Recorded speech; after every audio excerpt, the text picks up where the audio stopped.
निकालिए मुकद्दस यूहन्ना रसूल की मार्फत अंजीली बयान उसका 19 बाब उसकी 30 आयत।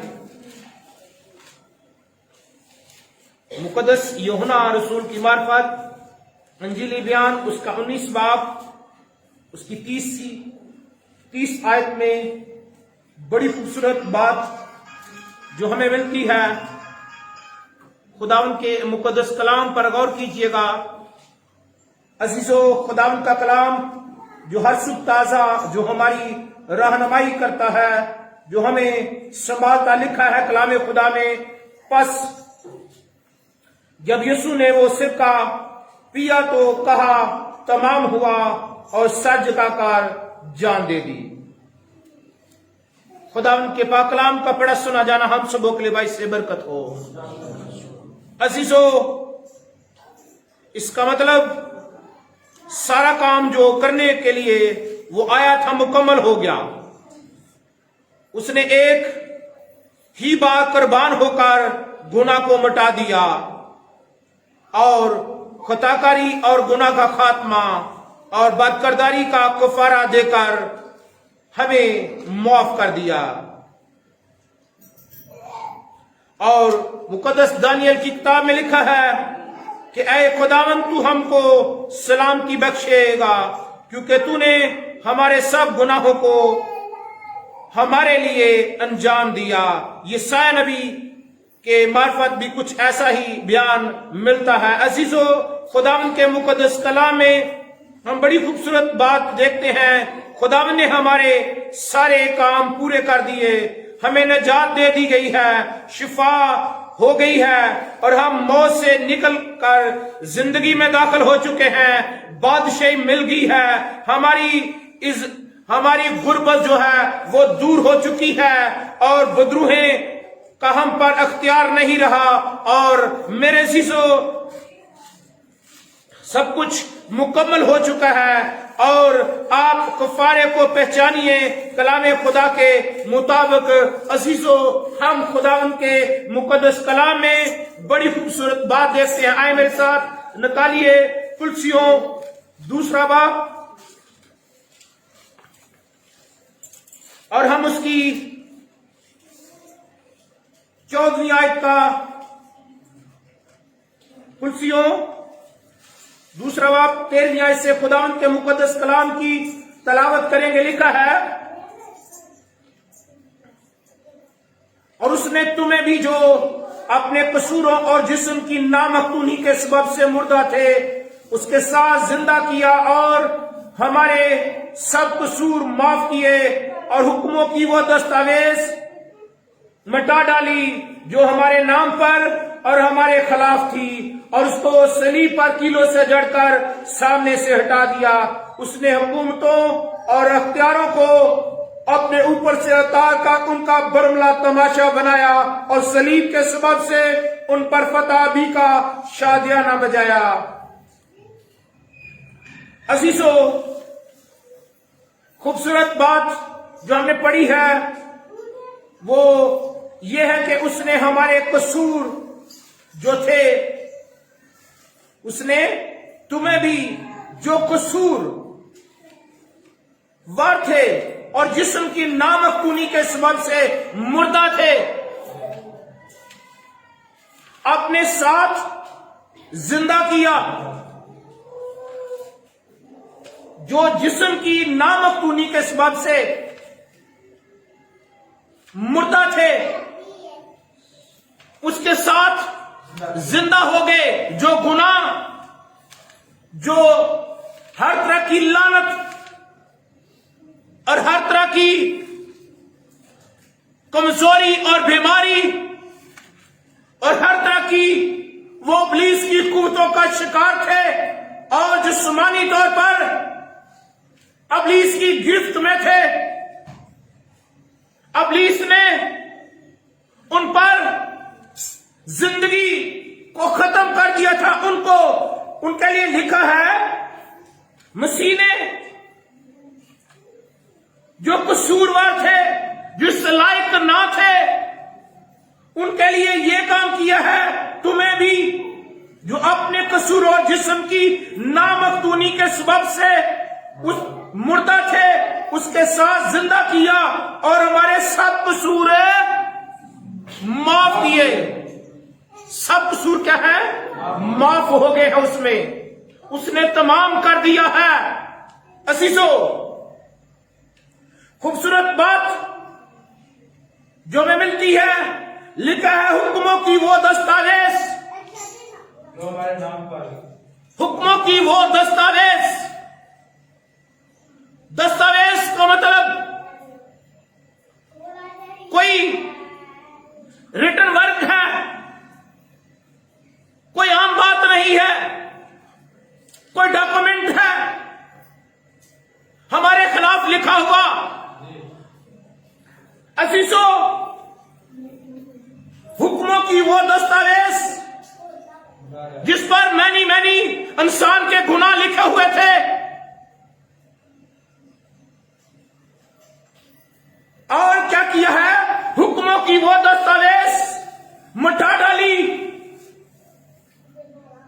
वो डॉक्यूमेंट जो हमारे खिलाफ था, वो जो हिस्ट्री हमारे खिलाफ लिखी हुई थी, रिमूव कर दिया, मिटा डाला। और जो हमारे नाम पर और हमारे खिलाफ थी, क्या थी? खिलाफ थी, हमारे नाम पर हमारे खिलाफ थी, और उसको सलीब पर कीलों से जड़कर सामने से हटा दिया। उसको सलीब पर कीलों से जड़ दिया।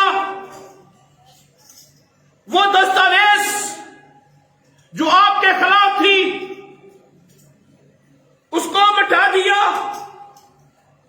और जो आपके खिलाफ थी, सलीब पर कीलों से जड़कर सामने से जो नजर आ रही थी, जो पहले भाई बात कर रहा था, हर रोज इंसान अपने गुनाहों को तो याद करता है, पर खुदा की बरकतों को कभी याद नहीं करता, खुदा की नेमतों को कभी याद नहीं करता, खुदा के दिए हुए अनमोल तोहफों के लिए जो हमें हर रोज और हर पल देता है, उनको कभी याद नहीं करता।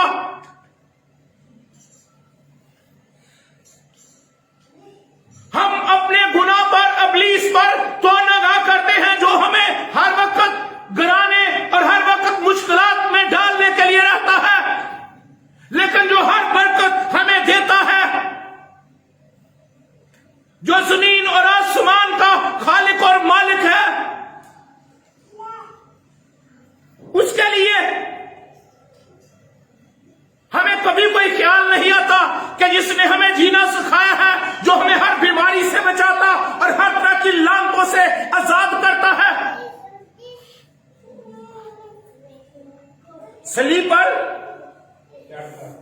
सलीब पर कीलों से जड़कर सामने से।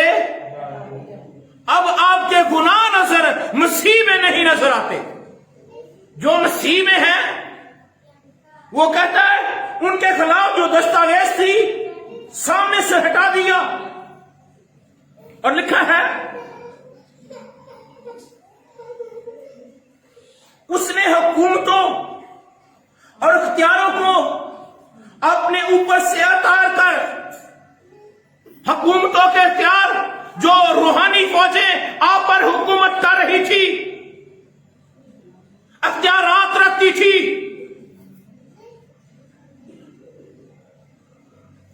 अब जानते हैं कि जब सैमुअल नबी की रूह को बुलाया गया तो एक जादूगरनी ने रूह को बुला लिया। अख्तियार था आलमेरवा पर अबलीस का। यह फजल हुआ इंसान पर कि उसने कफारा देकर उस अख्तियार को खत्म किया। लिखा है उसने हुकूमत और अख्तियारों को अपने ऊपर से उतार कर, उनका शाह अपने ऊपर से उतार कर क्या किया है? अपने ऊपर से उतारा है। वो जो अख्तियार काम कर रहे थे, अख्तियार जो थे, जो चल रहे थे, जिनको कोई रोक नहीं सकता था, उन अख्तियारात को क्या किया है? हुकूमतों और अख्तियारों को अपने ऊपर से उतार कर उनका बरमला तमाशा बनाया है। बरमला वाज़ाना बता दिया है।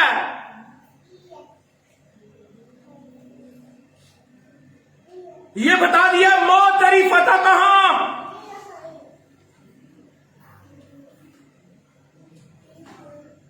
मौत फतह का लुकमा हो गई।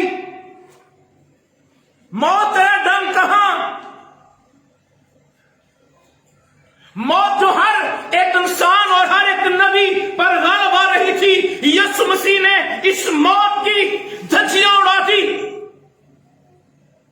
जो मौत हर एक को अपनी गिरफ्त में ले लेती थी, अब जब वो यीशु पर आई तो यीशु ने मौत को कहा, मौत तेरी फतह कहां है? तू तो हर एक पर फतह डाल रही थी, तेरा डंक कहां है?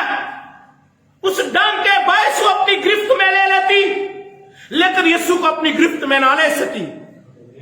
हालेलुया। अजीजों, लिखा है शादियाना बजाया, उनका बरमला तमाशा बनाया। सलीब के सबब से, सबब क्या बना?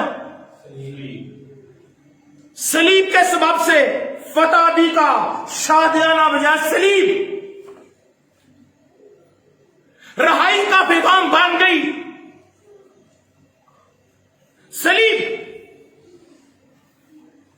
जो थी, मेरे साथ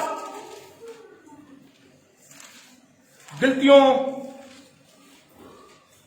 छठा बाप,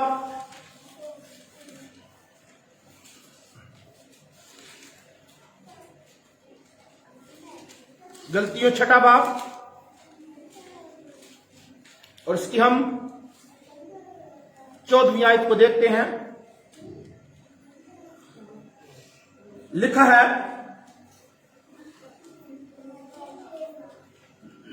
लेकिन खुदा ना करे कि मैं किसी चीज पर फख्र करूं। मेरे शिशु, जो आज लोग अपने इल्म पर फख्र करते हैं, आज लोग अपनी डिग्री पर फख्र करते हैं, मैं डॉक्टर, मैं पीएचडी, मैं एमफिल, मैं मास्टर, मैं डॉक्टर, मैं कुछ भी हूं, मेरा स्टेटस, मेरा मर्तबा। देखिए रसूल ने, मुकद्दस रसूल पौलुस रसूल किस तरह गलतियों की कलीसिया को कहते हैं।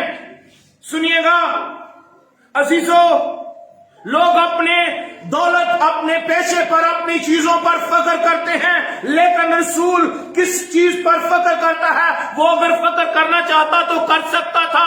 आज का वो पीएचडी, ये पाकिस्तान वाली नहीं, अमेरिका वाली हाई क्वालिफिकेशन, उस वक्त का वो रोम का नेशनल था।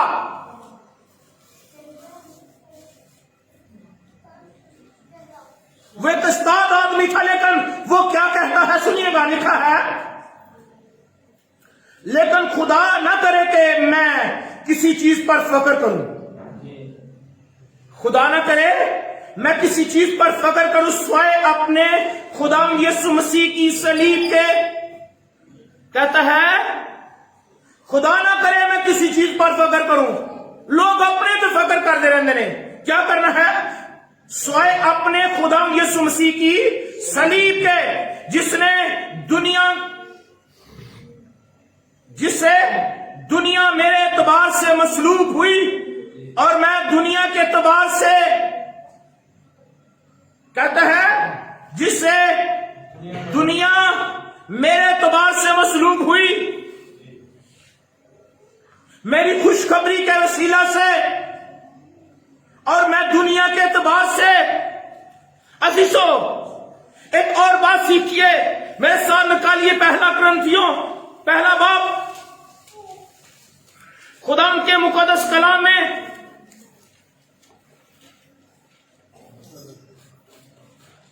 कलाम खुदा में बड़ी खूबसूरत बात 18वीं आयत में लिखा है, क्योंकि सलीब का पैगाम हलाक होने वालों के नजदीक तो बेवकूफी, सलीब का पैगाम हलाक होने वालों के नजदीक तो बेवकूफी, मगर हम नजात पाने वालों के नजदीक खुदा की कुदरत। जो नजात पा चुके हैं, जिनकी आजादी का ऐलान हो चुका है, ईमानदारों के लिए बात है। कफारा तो सबके लिए हुआ, लेकिन ये सलीब का पैगाम हलाक होने वालों के नजदीक बेवकूफी है, जो हलाकत में मर रहे हैं, जिस पर अमान ना लाने की वजह से उनके लिए तो बेवकूफी है, पर ईमानदारों के लिए कहता है हम निजात पाने वालों के नजदीक खुदा की कुदरत।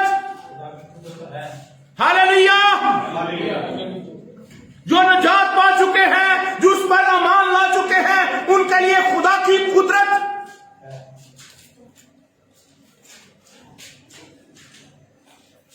उसने तमाम कहा, तमाम हुआ।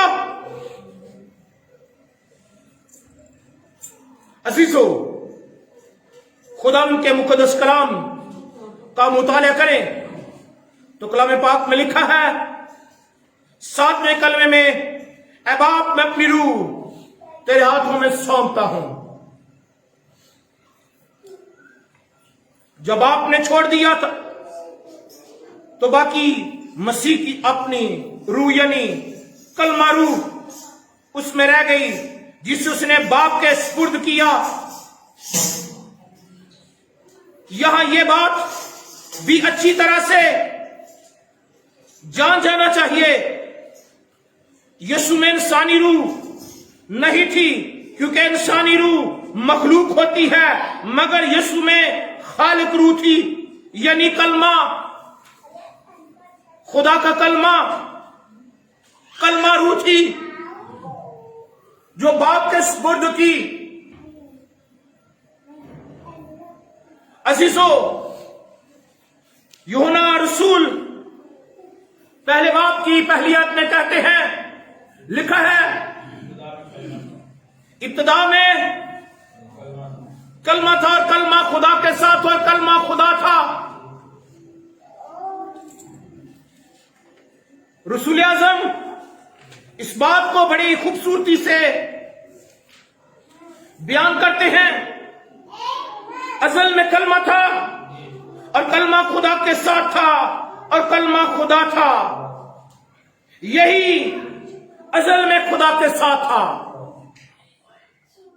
यही असल में खुदा के साथ था। अजीजों, खुदा की जात इस बात को जानिए कि खुदा की जात जमीन पर, कलमा खुदा जमीन पर आया, जो बिछड़ा हुआ इंसान बाग अदन से निकाला हुआ था, उसको मनाने के लिए, उसको बाप के साथ रिश्ता जोड़ने के लिए खुदा ने ये सब कुछ किया। कलाम खुदा में लिखा है, खुदा ने दुनिया से ऐसी मोहब्बत की कि उसने अपना इकलौता बेटा बख्श दिया, ताकि जो कोई इस पर ईमान लाए हलाक ना हो बल्कि हमेशा की। उसने बेटा देकर, आप मेरे भाइयों मेरी बहनों, आपको बेटे और बेटियां बना लिया। एक बेटा कुर्बान करने से बहुत से बेटों को और बहुत सी बेटियों बेटों को वो उसने खरीद लिया, जो निकाले हुए थे, जो अपनी नाफरमानी और अपनी ही लापरवाहियों की वजह से उसने अपने बेटे को कुर्बान किया। जो कहता है तमाम हुआ, जो कहता है ऐ बाप मैं अपनी रूह तेरे हाथों में सौंपता हूं, क्योंकि अजल में उसके साथ था। ये वो अजली है, उस अजली कलमा खुदा पर नगा करें। क्योंकि खुदा का कलाम कल और आज बल्कि अब तक यकसा है। आज हमारे लिए फतह आबी का शादियाना बजाया गया है। Hallelujah, happy good Friday, happy good Friday. Happy है या बड़े दास हैं? अदास जे रोवोगे दास अबलीस बड़ा बदमाश जिंदगियां ते राज करेगा। खुशी करो, हालेलुया, हालेलुया।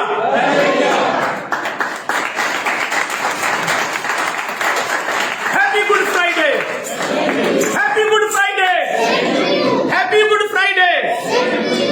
हैप्पी काम हुआ है, हैप्पी गुड फ्राइडे, गुड काम हुआ है, निजात का ऐलान हुआ है। वो जो इंसान अपने बाप से, आसमानी बाप से जुदा हो चुका था, वो जो बिछड़ा हुआ था, उसको मनाने के लिए काम हुआ है।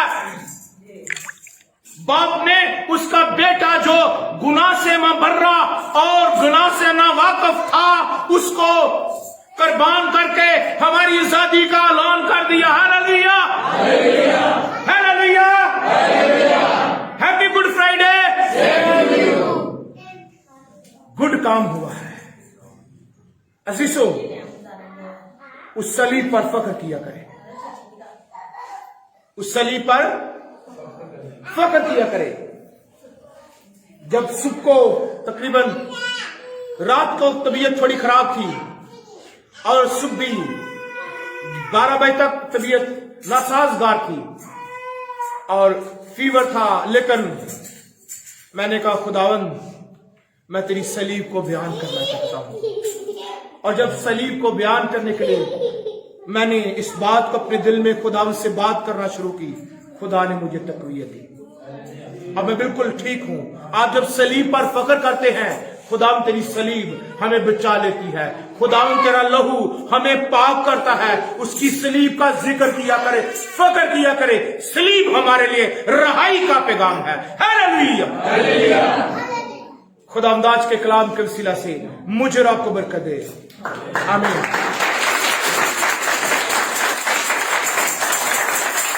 आयत के सरों को झुकाते हैं और दुआ मांगते हैं। हालेलुया, दुआ मांगे, दुआ मांगे। Hallelujah, hallelujah, hallelujah. Thank you Jesus.